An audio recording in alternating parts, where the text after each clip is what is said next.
So where we left, like AMI is like Amazon machine image. Uh, why we needed this thing, like you package all your applications in the AMI. Even if you deploy some custom application, whatever these system libraries have, our application dependencies are there, you install everything and you keep it and you package that EC2 machine as an AMI. So that is what we are going to see today. So this, because each and every time whenever you create an EC machine, you cannot go there and install all the dependencies, update the dependencies, like, and you do the configuration, you deploy your application there. So this is a kind of an headache, right? This always takes like 1 or 2 hours. So what you do is like you take an EC2 instance and you do all the configurations and do all the steps and create any AMI out of that. So once you create an AMI, whenever you need this application to get deployed, you just choose that AMI and then you deploy. So let me go back to the machine which we created.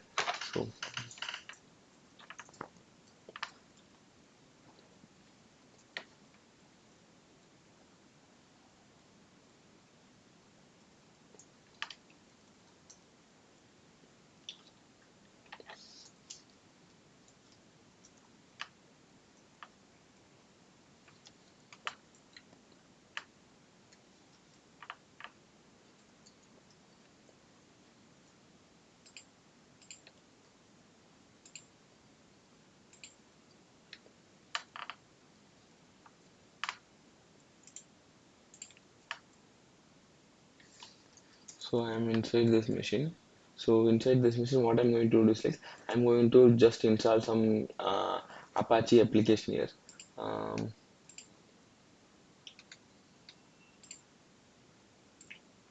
I'm just doing m update first, and then I do m install HTTP, and then I update this index.html file, and then I start this HTTP.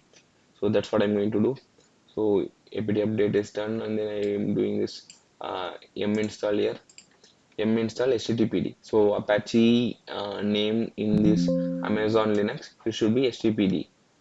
So this is added. These are kind of web servers. So and then what I do is like I'm updating some uh, content to the file called index.html, which is available in slash var www slash html slash index.html. What I do is just I do the cat command and then append all the data. It's done, and then I'm going to start my HTTPD here, and then I'm going to enable it. Now you consider I did all the configurations in my system. So in order for me to open uh, this web page from the browser, let me go to the security section. That my security groups are there. This application started to work on a port 80. We know by default it is not open. I'm going to open the port now, and then I choose HTTP open to throughout the world and save the changes. If I go to my instance back and check the public IP, you must be seeing some website now. Let it wait for to load. You see, allow from Amazon Linux EC2. This is a custom Apache page served from slash var www.html index.html.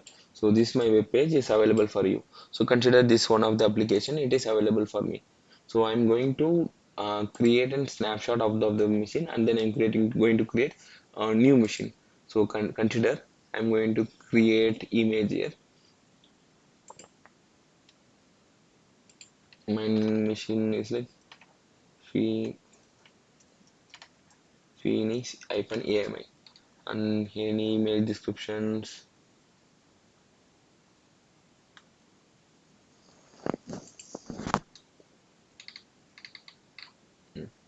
I'm going to create a snap AMI now. Let let it create. What I did is like in the TEC2 machines, I have installed all my packages now, and I took a AMI out of that. If I go to the AMI section, now see the Phoenix AMI has been created, and it will be still, I think, in the pending state. Let's wait for it to come up. Once it come up, we'll create an EC2 machine from this, and then we'll see whether the Apache has been installed there or not.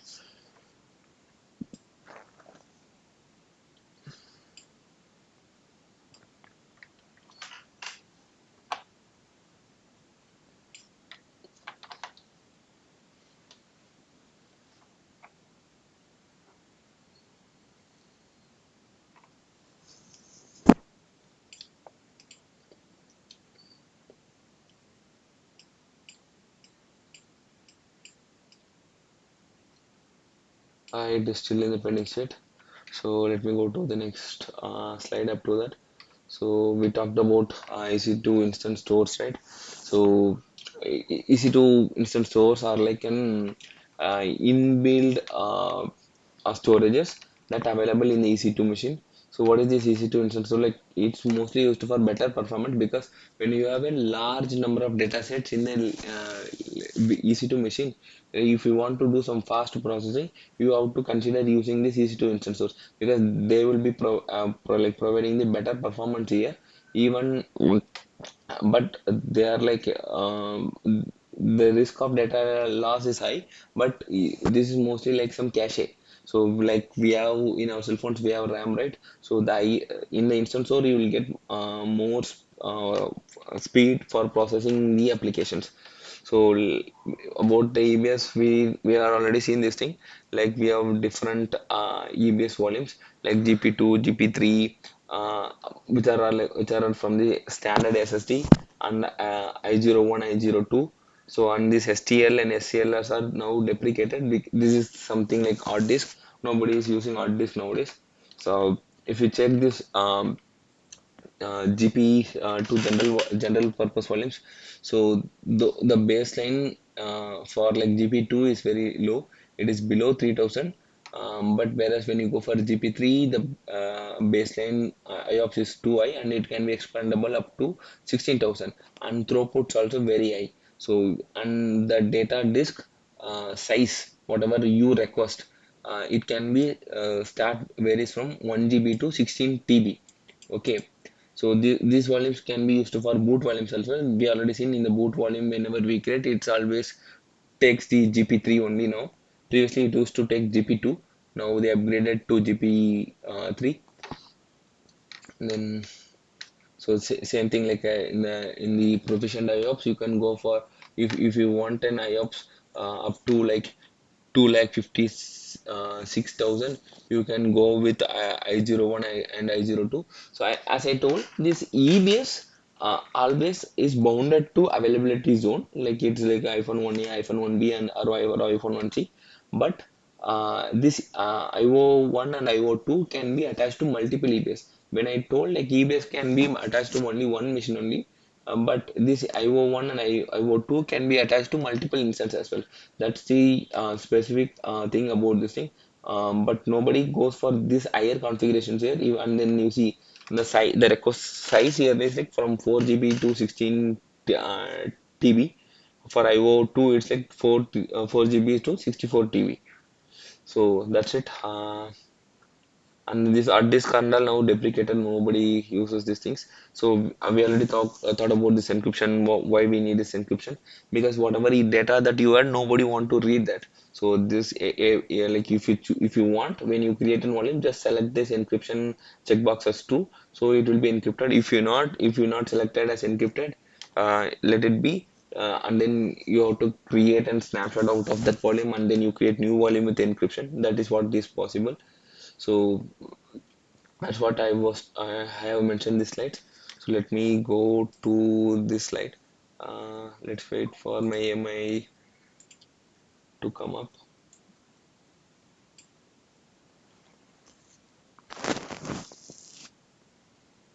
uh, Now my AMI came up. So I'm going to instance section again, and I'm going to launch instance, and then I'm going to uh, Phoenix machine from AMI, and I naming some custom name. In the quick start, initially when we choose the EOS, we choose it from the quick start. Now we are going to choose from the my AMS. If you click my AMI, owned by me, it is the Phoenix AMI is there. You select the AMI, mm, and then I'm giving it everything as a default. I just choose my key value pair, and then I leave it all the things as default here. Then I launch the instance. So now what I'm expecting is like once this machine is coming, so I can straight away able to see the Apache. Previously I went inside the machine and I did the configuration. Now I'm expecting it not should be the case.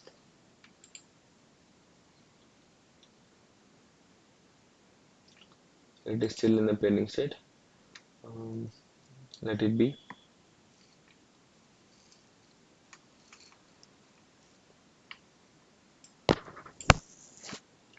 Now it started to run. Let me go to the securities section. Let me go to security groups, edit the inbound rule, add rule, HTTP, and then open to throughout the well, save the changes. Come back to the instance, check for the public IP. This the new machine which you created, Phoenix machine from AMI. You copy that public one and then you paste it. You see, right? That website is available in the new machine as well. So that is about the AMIs and the EBS. Let me move to EFS. Uh, let's go to next descriptor. Okay. So let me go to EFX section. Elastic file system, it's kind of an D drive. So the one additional functionality in EFS would be like, let me come here.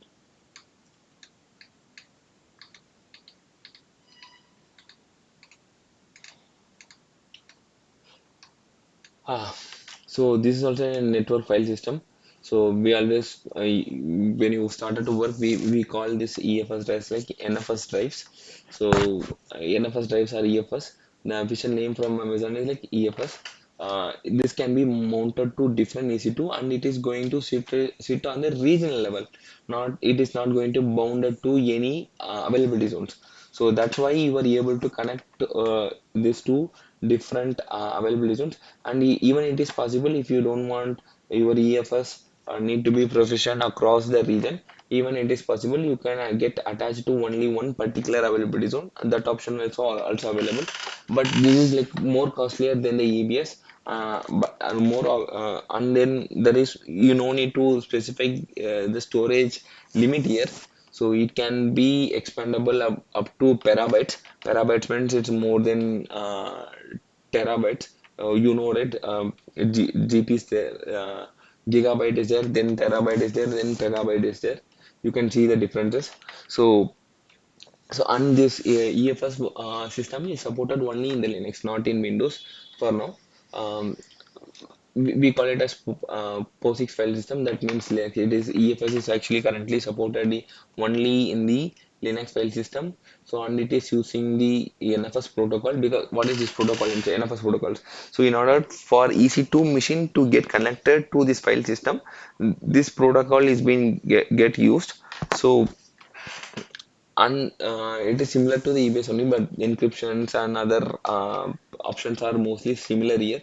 So if I, what I will do is like, let me go to here and then I will create a file system. So I'm not going to, so if you just give the name, it is going to create directly. I'm going to choose the advanced section here somewhere, customize.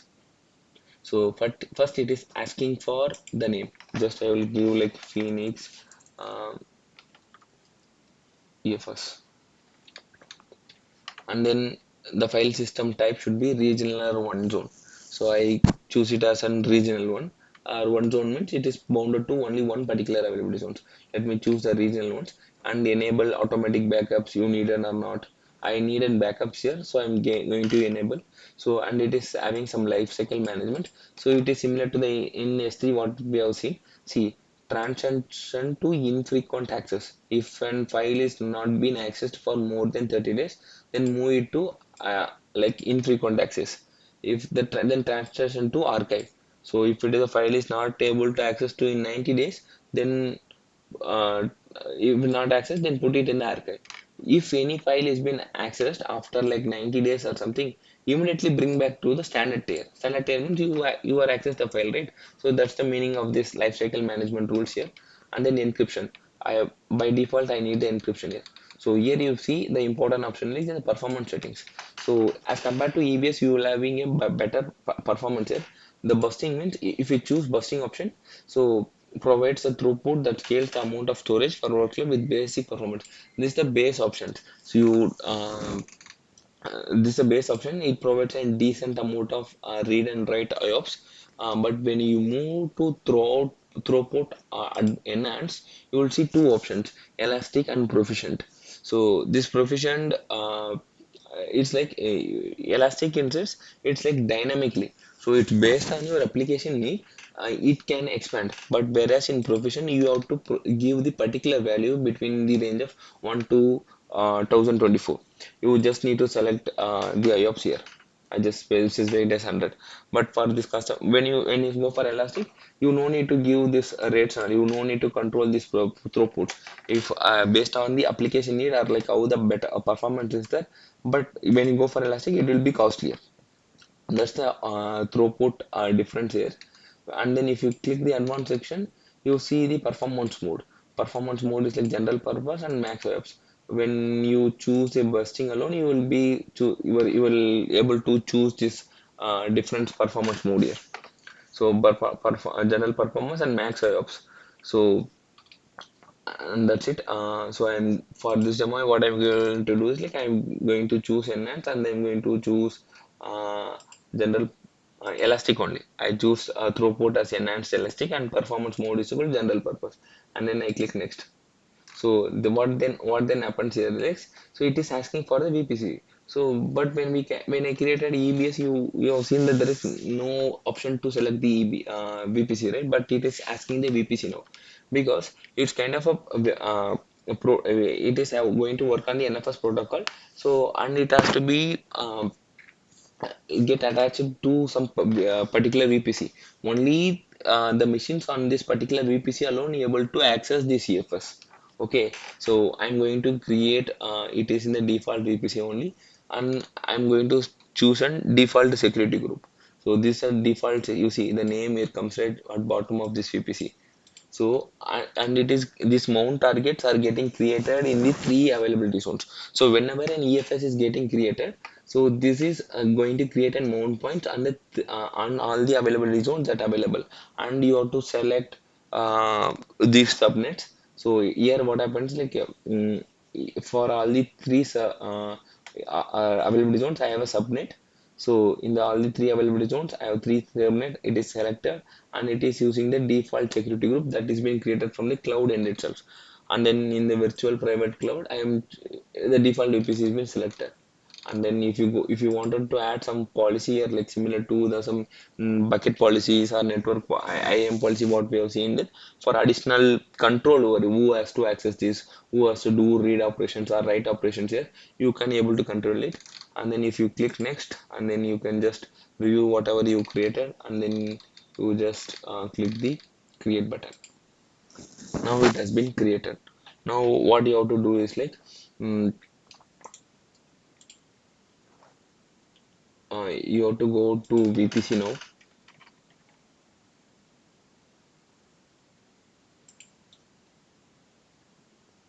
and then if you go to this security group, what I want to show you is like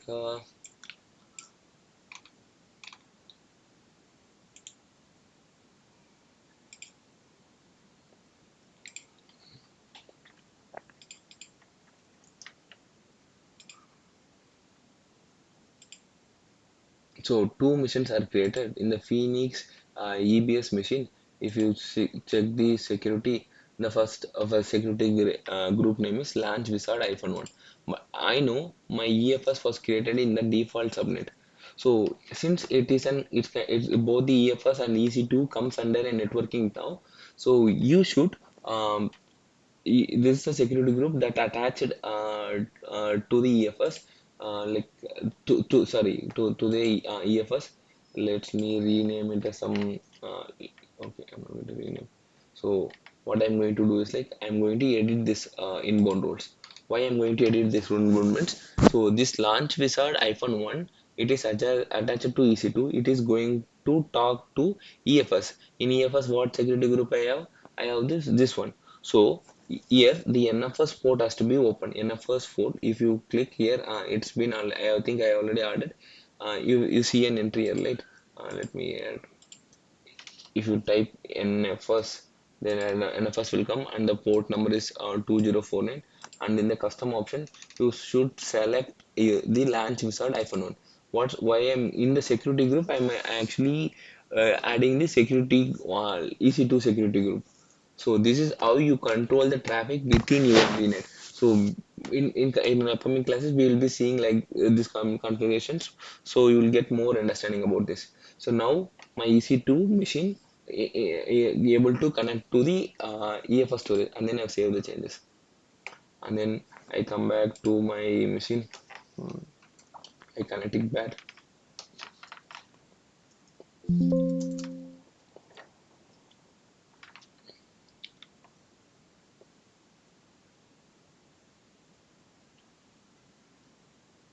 So whatever we have to do the same thing here. Let me create something like EFS slash data. So similar thing what we have to do here. So I'm going to create a directory for like a mkdir EFS hyphen data. So if I type df hyphen h, now currently EFS is not attached. So you have to attach it by the command. And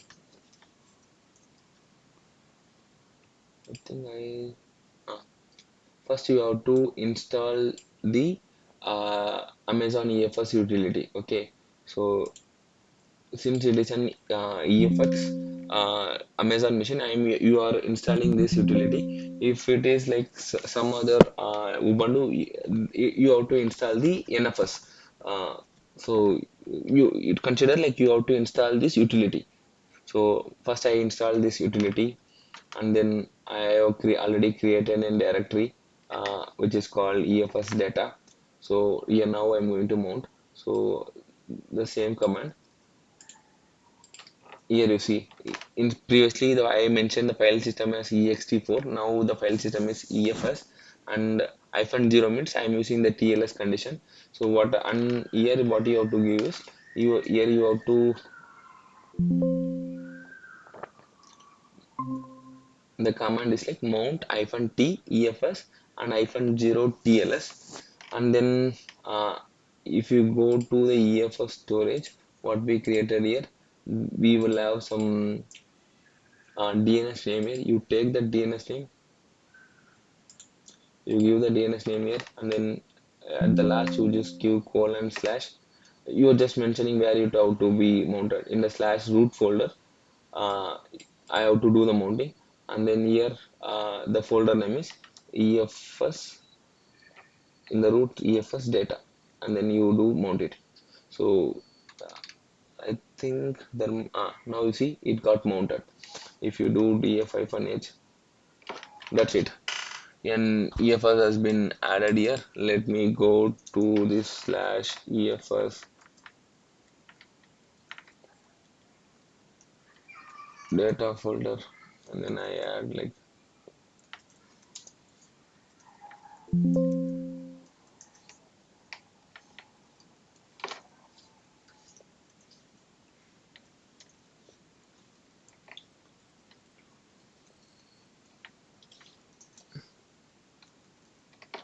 now I see that in the EFS data it has been mounted. When I type the df-h, you can see it been attached, and there is, it doesn't show the storage limit because it will going to expand. Now the allow.txt file I have added here. If you go to the UI, I am expecting this file has to be, will be shown here. Oh, it is not showing.